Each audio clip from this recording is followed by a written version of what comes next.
प्यारे बच्चों, कैसे हो आप बच्चों। मैं नीलम कुमार लर्निंग विद फन में आप सभी बच्चों का बहुत बहुत स्वागत करती हूँ।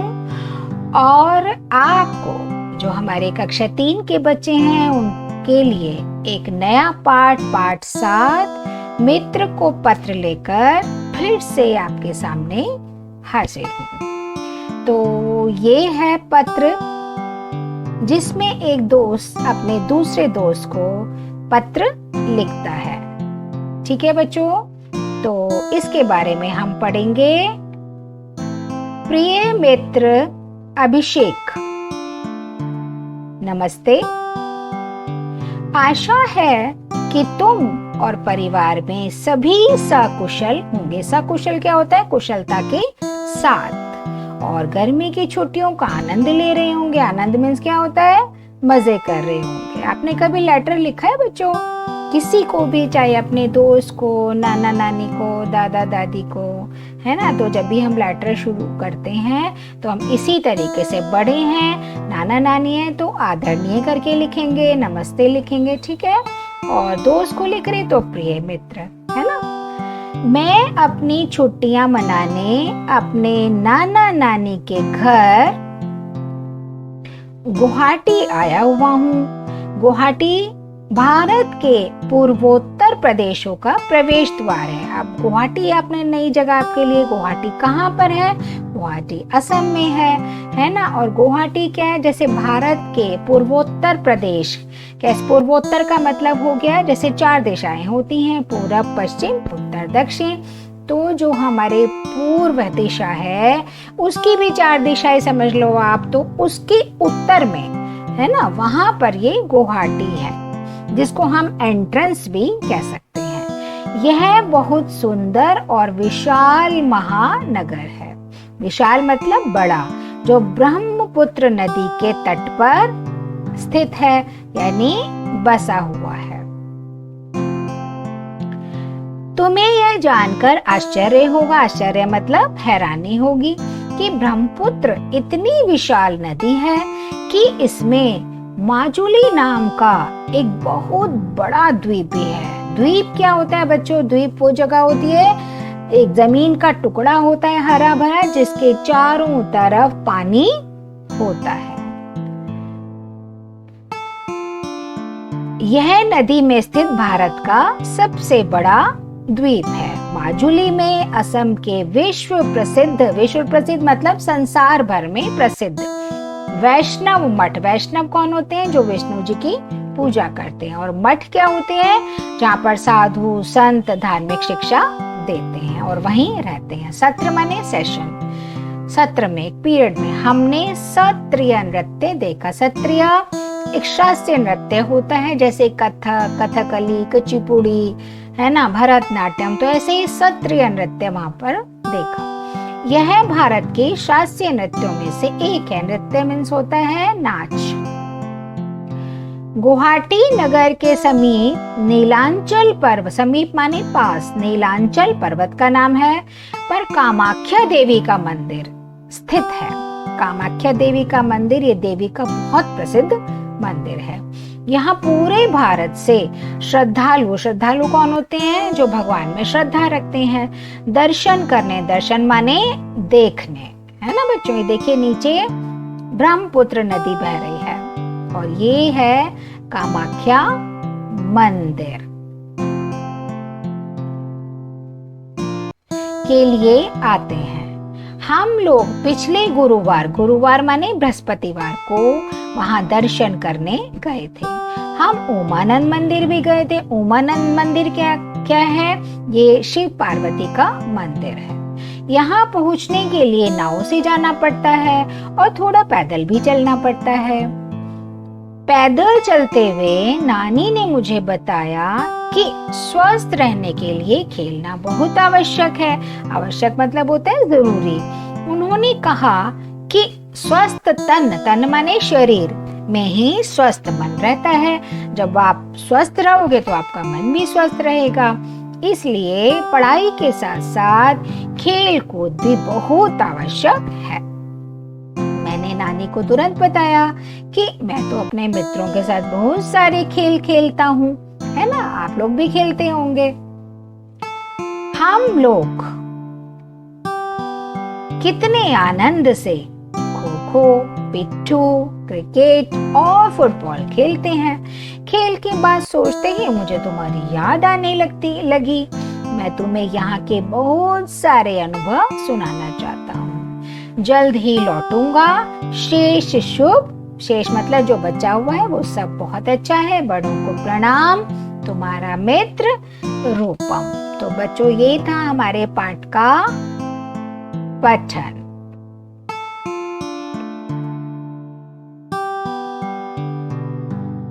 अब बच्चों करते हैं भाषा की बात। आपने जो पत्र पढ़ा उसमें कुछ खेलों के नाम आए हैं। आप और भी अन्य खेलों के नाम जानते और उन्हें खेलते होंगे। नीचे दी गई वर्ग पहेली में कुछ खेलों के नाम ढूंढिए और लिखिए। तो मैंने आपका टाइम वेस्ट ना हो, इससे पहले ही मैंने ये खेलों के कुछ नाम ढूंढ कर उनको एनसर्कल कर दिया है ना। तो जैसे कैसे, ये है क्रिकेट। क्रिकेट ये वर्ग पहेली है। और एक और खेल है वॉलीबॉल। बीच में आ रहा है देखिए फुटबॉल। और ये क्या है, पिट्ठू। ये खो खो। और ये है हॉकी। और नीचे क्या है, गिल्ली डंडा। अब इनको आपको क्या करना है, नीचे देखिए ये कुछ जगह बनी हुई है, यहाँ पर आपको इनको लिखना है। और इसके अलावा भी आपको कुछ और खेल इसमें मिलते हैं, तो आप उनको लिख लीजिएगा। ठीक है बच्चों।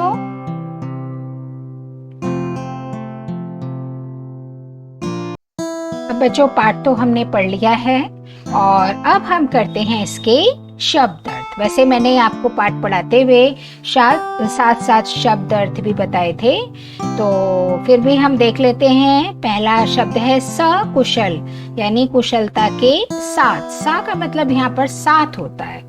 आनंद, मजा। विशाल, इसका अर्थ होता है बहुत बड़ा। द्वीप, वह भूमि जिसके चारों ओर पानी हो। विश्व प्रसिद्ध, पूरे संसार में प्रसिद्ध। समीप मतलब पास। श्रद्धालु, जिनकी भगवान में श्रद्धा हो। दर्शन, देखने के लिए। आवश्यक मतलब जरूरी। पूर्वोत्तर, पूर्वी भाग का उत्तरी हिस्सा। आश्चर्य, इसका मतलब होता है हैरानी। और नृत्य, इसका मतलब नाच। और तन माने शरीर। रूपम ने किसे पत्र लिखा और उसमें क्या लिखा? तो रूपम ने अपने मित्र को पत्र लिखा और उसमें अपने नाना नानी के घर गुवाहाटी भ्रमण का वर्णन लिखा। पत्र के अनुसार रूपम अपनी गर्मी की छुट्टियां बिताने कहाँ गया हुआ है? तो पत्र के अनुसार रूपम अपनी गर्मी की छुट्टियां बिताने गुवाहाटी गया हुआ है। आप अपने गर्मी की छुट्टियां बिताने कहाँ गए थे बताइए। तो आप इसको खुद करेंगे, क्योंकि आप लोग मुझे बताएंगे क्लास में कि आप कहाँ कहाँ पर गए थे और आपको कोई हेल्प की जरूरत है, मदद की जरूरत है, तो हम लोग आपकी हेल्प करेंगे।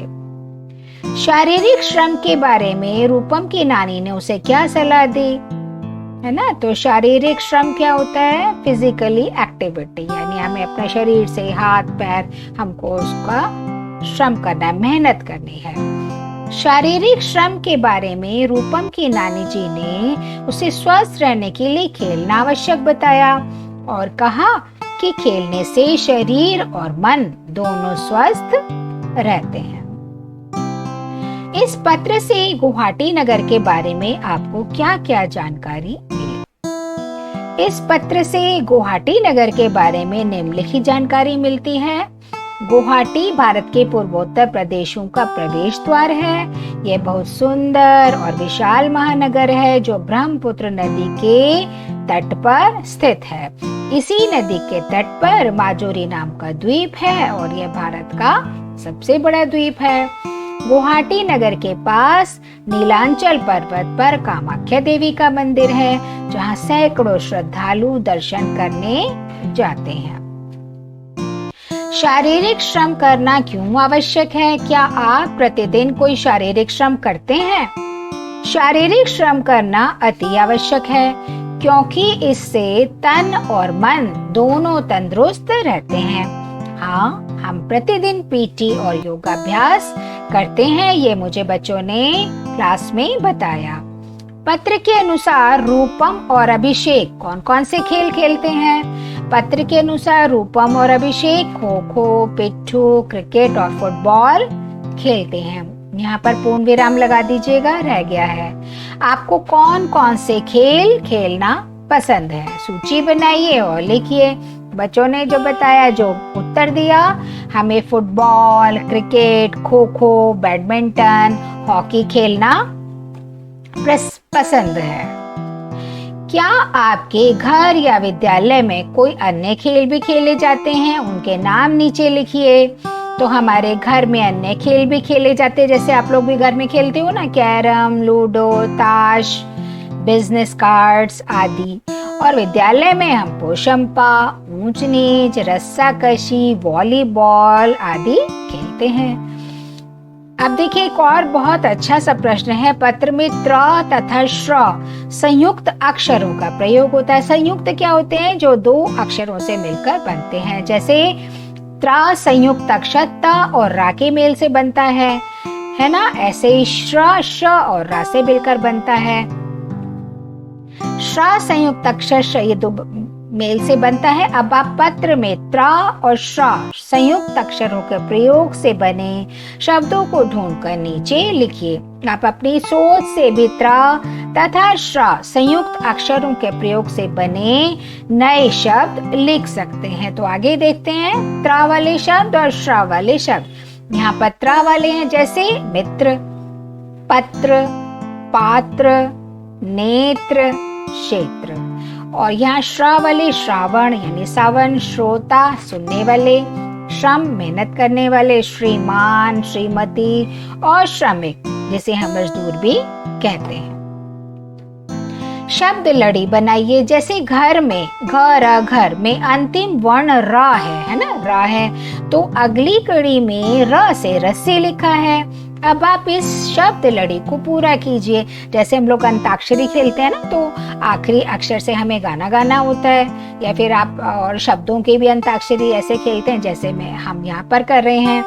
तो जैसे घर, रस्सी, सीलन, नहर, रंग, गरज। रस्सी सी से सीलन, ना से नहर, रंग रंग, गरज गरज। भारत के पूर्वोत्तर क्षेत्र में 8 प्रदेश हैं।